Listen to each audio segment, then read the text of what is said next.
Thanks for subscribing to the first video in the series, Push to Zero. That's zero excuses. We're going to get you out of debt.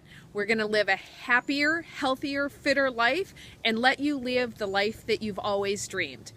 Now, I've mentioned before that as a fitness coach, one of the things that is most disheartening to me is the fact that people say they can't afford to live a healthier and fitter life. So in order to take care of that, we're going to help you get out of debt so that you can see that a healthier, fitter life is right around the corner. So the first thing I want you to do, there's three things that we're going to talk about in this video. The first thing that I want you to do is to get your entire family on board. Your spouse, your significant other, your kids, whoever makes up your household that is going to be affected by your push to zero, I want you to get them on board. Hold a family meeting, tell everybody exactly what you're doing and why. And if it's for kids, you've got to give them something concrete that they can look at. Explain to them why you want to get out of debt and what that means to them. Because as much as we love our kids, they all are very surrounded by themselves.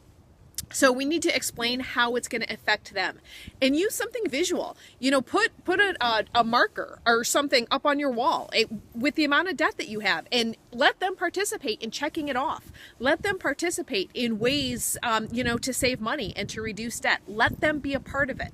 But the only way that this push to zero is going to be successful is if you get everybody on board and everybody is charging from the get-go. So that's step one.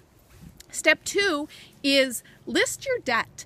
You know, for me, that was the most staggering thing that I did because I was in complete denial about how much debt that I had. So list it. Every single dime that you owe somebody, even if it's on a 0% interest credit card, and you say, well, that's not debt. It is debt. That's what happened to me. So list it all and list it from smallest to largest. Don't worry about interest rates. Don't worry about payment terms. Just list it from smallest to largest, because in another video series, we're going to talk about how we're going to attack that individual debt, and we're going to attack it from smallest to largest. So just list it. Get it all out there. Become perfectly aware of everything that you owe. The third step you're going to do is create a budget. And some of you may already have what you think is a budget, but it's really kind of generic and sporadic. You're going to look at every single dollar that you bring in every month, and you're going to assign that dollar to something, whether it's going to be your housing payment, whether it's going to be food or electricity. You're going to assign that to your needs. Now, not your wants, your needs. Your budget needs to first take into account your needs. And that's going to be different for everybody, but primarily it's going to be your housing, it's going to put food on the table, and it's going to keep the lights on. Those are going to be your needs. And that's what you're going to allocate your money to. And then you're going to look at what your wants are and how you're going to allocate that. And you're going to have to be realistic that you're going to have to let some of that stuff go. And it may not be that you have to tell your daughter that she can't dance, but maybe you tell your daughter that she can only do one dance instead of 5. I don't know. You know, we can work on that individually. You know, if you want to, if you contact me, we can work on how your individual budget's going to work.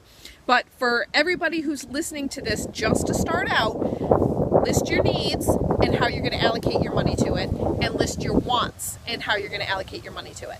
And in our next video series, we're going to talk about how that debt list and that want list are going to mesh up, and how you're going to be able to take care of both of those. So your budget, though, keep this in mind, your monthly budget needs to be less than what you make.